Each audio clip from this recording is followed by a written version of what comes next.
This video is sponsored by Klook. Last year I made a huge mistake during cherry blossom season in Kyoto, and it was raining and I ended up nothing but bare trees. Don't let this happen to you. That's why today I'll cover the 7 biggest mistakes and also give you a perfect itinerary of Tokyo and Kyoto. It's only 1 month away until Japan is covered with pink petals and marking the end of the winter season. But seeing cherry blossom isn't as easy as it seems. You need to be in the right place on the right time. Thankfully, Japan has a cherry blossom forecasting system by different weather forecasting centers, but it went so wrong last year. The cherry blossom blooms record rate. I also made a big mistake and ended up seeing the just empty branches in rainy days in Kyoto. So hopefully this year we'll have a better luck about cherry blossoms.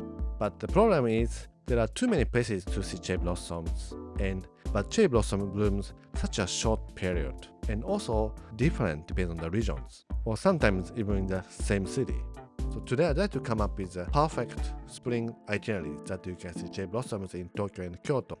Mistake number 1 is choosing wrong time, or think it's bloom much longer. Timing is everything when it comes to the cherry blossom trees, and you don't want to arrive too early or too late. If you come too early or too late, it will be very different from the scenery you expect. For the forecast of the cherry blossom trees, there are several English sites and apps, so I'd like to put in the description below. Mistake number 2 is not planning your route very well, or thinking blooming date is almost same across Japan. Japan's geography is a little more complex than how it looks. The blooming time of cherry blossom is very different. For example, this year, according to Sakura Navi, one of the sites to see the forecast, full blooming date of 2025 is Tokyo's Yogi Park will be April 3rd, and Kyoto's Kiyomizu-dera Temple will be April 9th. This is a full blooming date, so the date, it will be really everything is open. So actually it starts to bloom about a week before this. So in Tokyo it will be around March 26th and Kyoto April 2nd.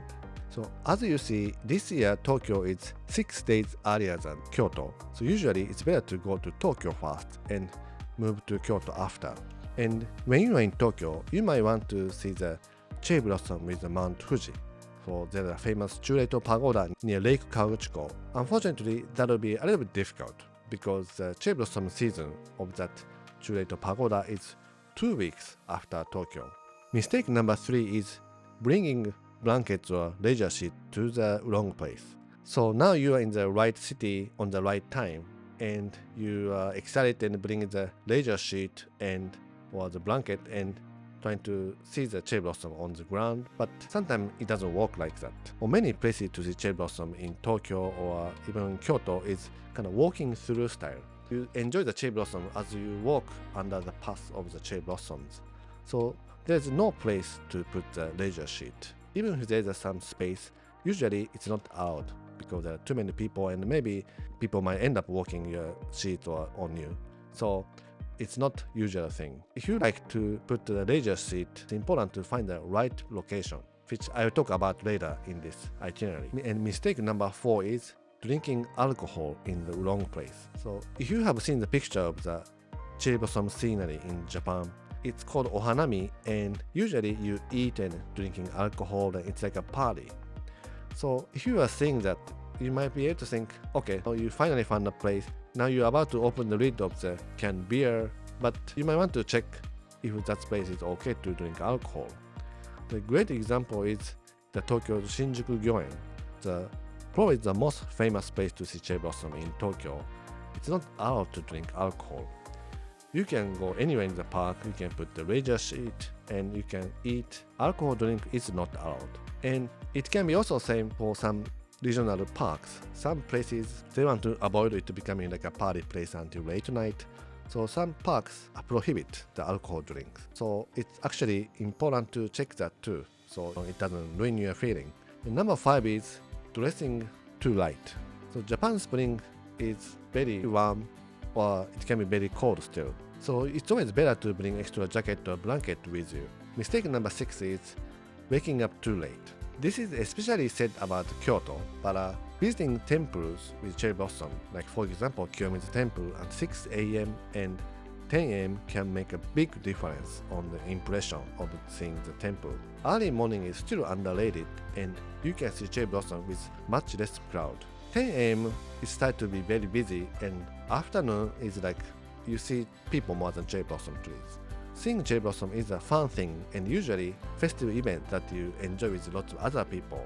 So if you like to see the cherry blossom in the crowd, that is also okay. But sometimes maybe you can wake up early and before breakfast you can go to see the cherry blossom trees because it can be very different experience.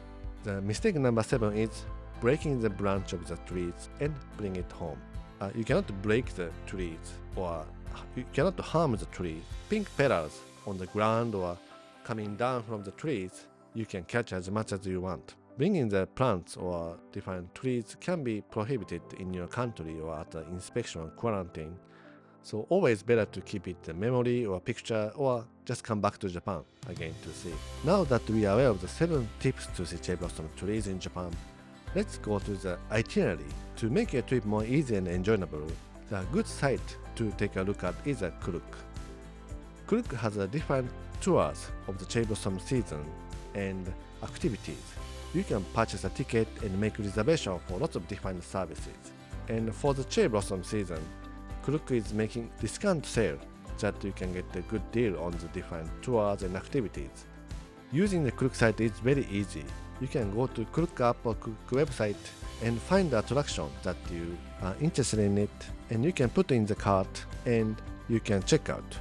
When you check out, make sure to use a coupon code Kenchan Klook, and you might be able to get 6% off if you are a first time user and 3% if you are already a member. It might not apply to all the activities, but it's worth trying to put the coupon code. This spring cherry blossom campaign starts on March 1st and continues throughout the month. So if you're visiting Japan, please make sure to visit klook.com or Klook app.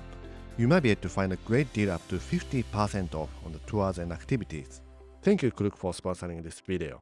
You arrive at Tokyo and you might be tired from the long trip, but good place to go is Asakusa. It's a vivid, busy area, but it's not as overwhelming as the other side of the Tokyo like Shinjuku or Shibuya. And first of all, Asakusa has a traditional building and you can see the Tokyo skytree over the river, and along the river you see lots of cherry blossom trees. In the iconic Sensoji temple, you also see cherry blossom trees, and it's a perfect spot to start the trip to Tokyo. Even during the late night, you can stroll around the quiet temples, and I'm sure it makes you a great impression that you arrive in the faraway country. And also, there are lots of restaurants and it's a good place to dine out in the spring nights. And day 2, you have a full day in Tokyo. So let's use the full of the day. And after the breakfast, the great place to start the day for cherry blossom tree is Chidorigafuchi. This is a moat of the Imperial Palace, located in the northern part of the palace. And there are lots of cherry blossom trees along the moat. And you can enjoy the boat ride here. And I'm sure it will be a great experience. And now let's get the lunchbox somewhere or even convenience store or department store and go to Shinjuku Gyoen National Garden. Something you might want to make sure here is you need to make a reservation only during the cherry blossom season. Make sure to go to the website before your trip and make a reservation for the time. If you have a reservation, you can go through the gate easily. One tip by the local is you might want to choose the Sendagaya gate to go in. Sendagaya gate is near Sendagaya station and it's much less crowded compared with the Shinjuku gate near Shinjuku station. And whichever side you enter, you see amazing number of cherry blossom trees. So this is a must visit place during the cherry blossom season. And I also recommend to bring the leisure seat or blanket. Sit on the ground and enjoy the lunch. And this is a place, as we said in the 7 tips to avoid a mistake. It's a place you cannot drink alcohol. That is something you might want to be careful. For the leisure seat, if it's a small one, you can get at like a 100 shop. And even if you miss the perfect timing of the cherry blossom, you can come to the Shinjuku Gyoen National Garden to check if some cherry blossom trees are open. Because there are 1,300 cherry blossom trees in Shinjuku Gyoen National Garden and 65 different species of cherry blossom. So some cherry blossom might open early or later. In the evening, let's go to the Meguro River. Meguro River is a very well-known place for the cherry blossom in Tokyo, and from near Nakameguro station to near Osaki station, there are endless cherry blossom trees. And especially near Nakameguro station is very busy with the tourists that it's almost impossible. It's very difficult to move around to. So it's a fun place, but if you like to have a little more quietness, you might want to go a little bit south to the Fudomae station or near Gotanda station or Osaki station. Now day 3, let's go to Kyoto. So we take the Shinkansen and in 2 hours and 30 minutes, you arrive in Kyoto station. And on the way, make sure to get seat DE for regular seat and seat CD for green card to see the Mount Fuji. And if it's your first time to visit Kyoto, let's go to the city center called Kawaramachi and see the cherry blossom trees along the Takasegawa River. You see cherry blossom trees. The city scenery make you feel that you arrived at Kyoto. And something you cannot miss is walking the Kamogawa River. The river bank itself doesn't have much cherry blossom trees. It has a wide open space that with a nice streams and you can feel the good vibe of Kyoto. Again, this is a relaxing trip, so instead of rushing around different places, let's have a nice time by the river. Before it gets too dark, let's go to Gion Shirakawa, where you can see lots of cherry blossom trees along the small river, and you can proceed to the Chioin Temple, where it's written up with the cherry blossom colors. Around here is the highlight of Kyoto, and you can proceed to Maruyama Park, where you can see cherry blossom trees. And also there are famous Kiyomizu Temple that you can overlook the Kyoto. At night, it will be lots of people. So good idea is to visit next morning again.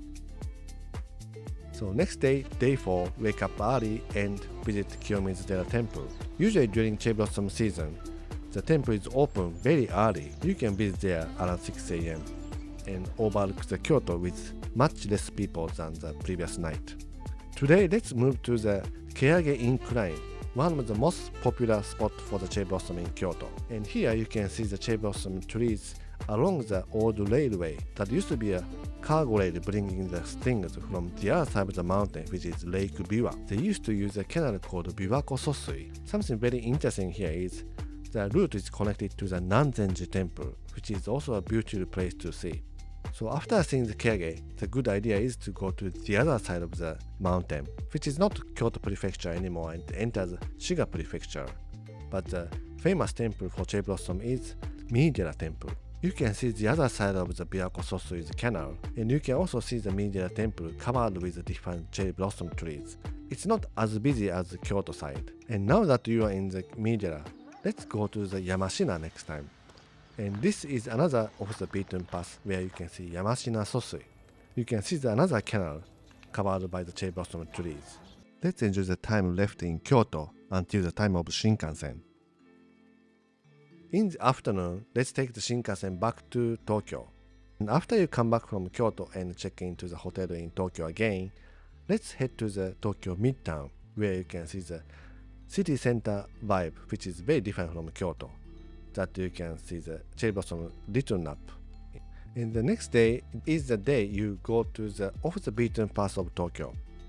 You can go to the Ikebukuro station and walk to the Zoshigaya and also walk down to the Omokagebashi, where you can see beautiful cherry blossom trees. So depending on the date, after Kyoto, Tokyo's cherry blossom might be a little bit towards the end. So you see lots of the like a storm of the cherry blossom petals. From here, you can take the tram Arakawa line, which is Tokyo's only left streetcar, and you can go to Asukayama Park. And this Asukayama Park is also another famous place for cherry blossom trees. And near this Oji station, there's another little canal that you can see cherry blossoms. And now it's time to take your flight back to your country. Thank you for watching. I hope you have an amazing cherry blossom trip in Japan. Have a great trip to Japan. Have a great week until the next video.